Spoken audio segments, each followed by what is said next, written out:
आज की रात मजा हुस्न का आँखों। ওয়াও, এটা কি দেখলাম রে ভাই! হলিউড বলিউড সব সিনেমাকে হার মানিয়ে দিবে এই বরবাদ। ভিডিওটি সম্পূর্ণ দেখুন, অনেক মজা আছে, আপনি হাসতে বাধ্য। মেগাস্টার শাকিব খানের নতুন সিনেমা বরবাদ। এই সিনেমার টিজার মুক্তির পর থেকেই চায়ের দোকানগুলোতে যেন জাতীয় আলোচনা সভা বসেছে। মুরব্বি থেকে শুরু করে ছোট বড় সবাই টিভির স্ক্রিনে বরবাদের টিজার দেখে মুগ্ধ হয়েছেন। এক চা দোকানি বলেন, ভাই আজকাল চা বানানোর সময় পায় না, সবাই শুধু টিজার চালাইতে বলে।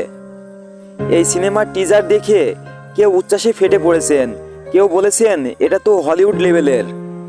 তবে দোকানদার শামসু ভাই ক্ষোভ নিয়ে বললেন, এক কাপ চা অর্ডার দিয়ে 3 বার ট্রেলার দেখেছে, বিল দিতে বললেই বলে পরে দিব। সত্যি ভাই, ট্রেলারটি আমার কাছে যেন আগুন লেগেছে। আমি বলিউডেও এমন ট্রেলার কখনো দেখিনি। আপনাদের কেমন লেগেছে প্লিজ কমেন্ট করে জানান এখনই।